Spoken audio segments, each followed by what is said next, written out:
Hello everyone, welcome back to my video presentations. In this part of presentation, we will discuss the basis of inheritance and sex determination.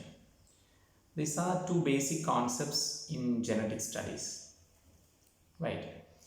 We know that how a gene is inherited from the parents to the offspring, how the genes are inherited and how a gene is expressed.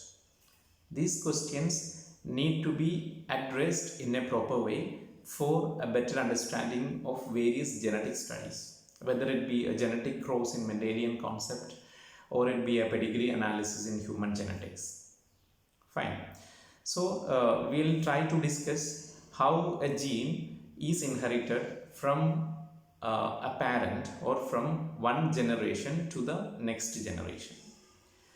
Similarly, the second thing we are going to address here is the role of sex chromosomes in the sex determination.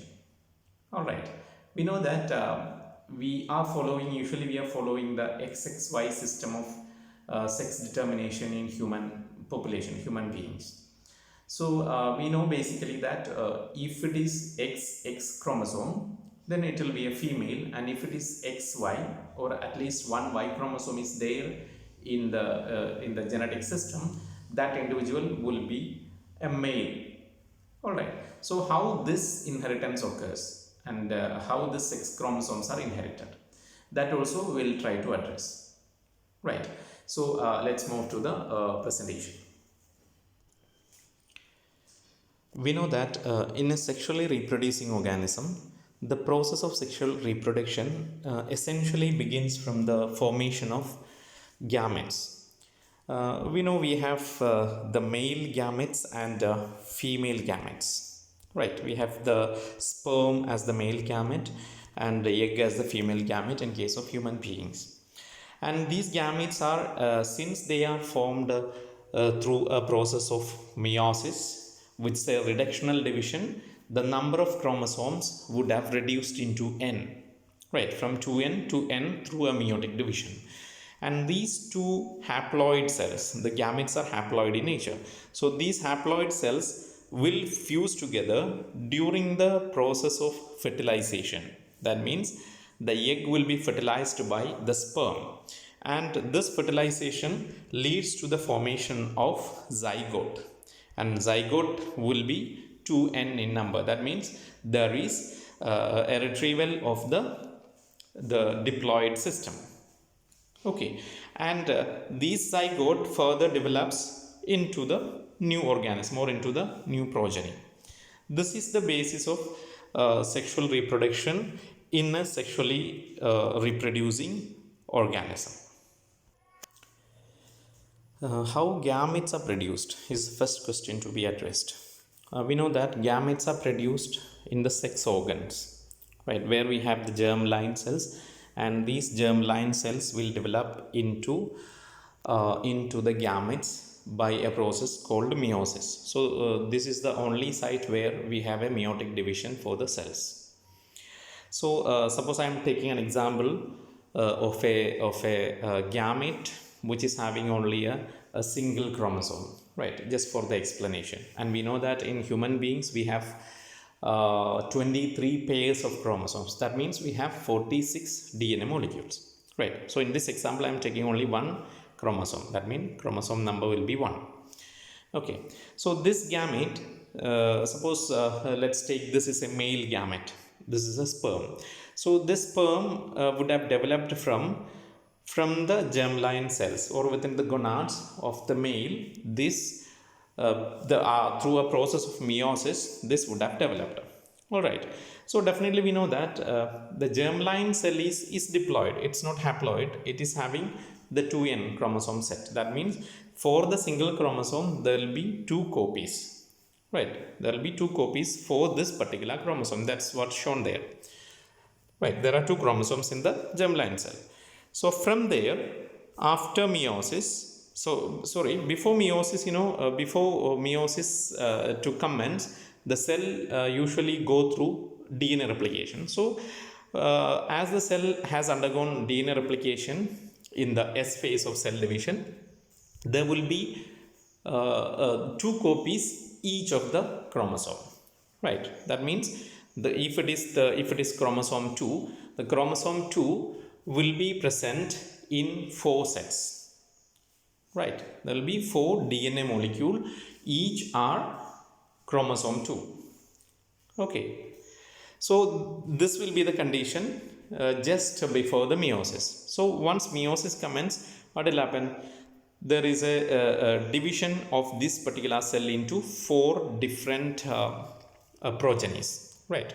4 new cells will be produced, and these 4 cells will inherit one chromosome from the parent, right? So this will be the pattern of meiotic division we have, and hence it is called the reductional division. Only one copy of the chromosome will be taken. Okay, it could be anyone, probably it could be any copy which is taken into any one of the daughter cells. Okay, so this is suppose the condition of the gamete or the sperm cell, for example. Okay, similarly, when you consider a female gamete, that means the egg production also occurs in the similar fashion, right? We have the 4 possible options and the copies of the chromosomes are there. Everything is the same for male and female gamete formation. So during the fertilization, so this is the formation of gametes. Okay, so this is gamete formation, and during fertilization or sexual reproduction, what happens?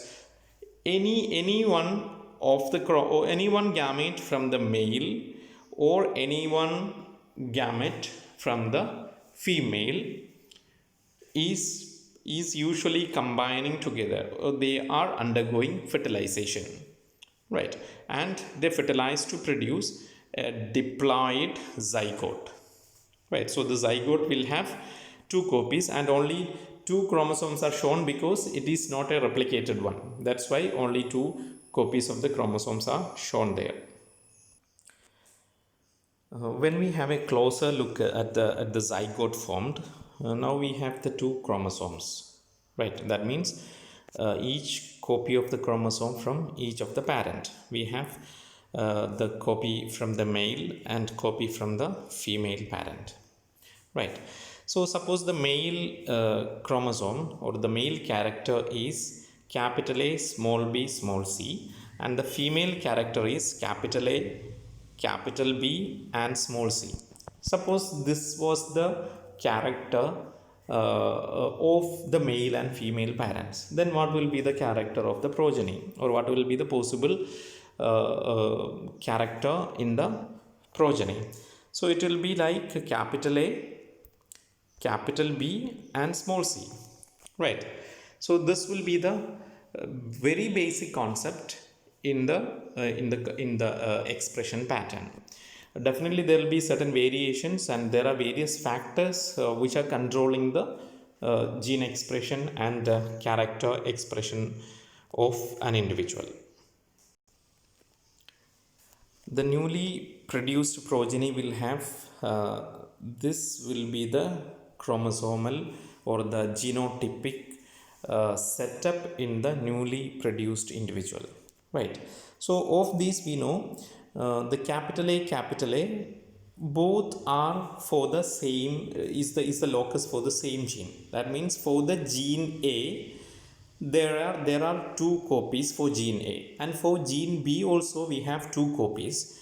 Even though one is capital B and one is small b, there are 2 copies for the gene B, and similarly for gene C also we have 2 copies of gene C, and these copies of a gene are what we generally called as alleles. You might be familiar with this term. These are what we call the alleles. So for each of the 3 genes here in our example, we have their corresponding alleles, right? And by Mendelian concept, we know that only one of the allele will be dominating, or otherwise one of the allele only will be expressed in a particular cell, right? And those allele which are dominating will be represented by the capital letter, and those which is not dominating or which is not expressed are represented by a small letter. All right. So this one is called the expressing character is called the dominant trait, and the other one is called the recessive trait. For a better understanding, let's have one more cycle of gamete formation. Suppose in that newly produced individual in our example, suppose that individual has grown up and this individual is now capable of producing or capable of sexual reproduction. So if that individual is having this particular chromosome set, right, this is what we have seen in our example: capital A, small b, small c in one chromosome, and capital A, capital B and small c in the next chromosome, right? So when this particular cell is subjected for gamete formation or meiosis, what will be the result? The result will be, there will be of course 4 cells will be produced, and there will be 2 copies of capital A, small b, small c, and 2 copies of capital A, capital B, and small c. Okay, so now we are moving into the next part of this presentation. That means how the sex is determined in an individual, or what is the role of sex chromosome in the sex determination. So for that we know the basic idea that we have 22 set of autosomal chromosome and 1 set of sex chromosome, or otherwise you can say there are 44 chromosomes in the autosomal category and 2 chromosomes in the sex chromosome category, right? They are called sex chromosome because these chromosomes have the responsibility to determine the sex of the individual. All right, and these two, we are talking about these 2 chromosomes, and these 2 chromosomes will be either XX, we denote them as X chromosome, and Y chromosome, since in human beings we follow the XXY system of sex determination.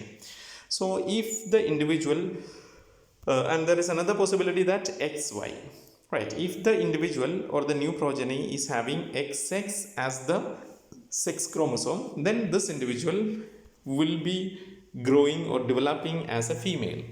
And suppose if the chromosome setup is XY, then definitely this individual will be a male. So this is the basic idea of sex determination controlled by the sex chromosomes.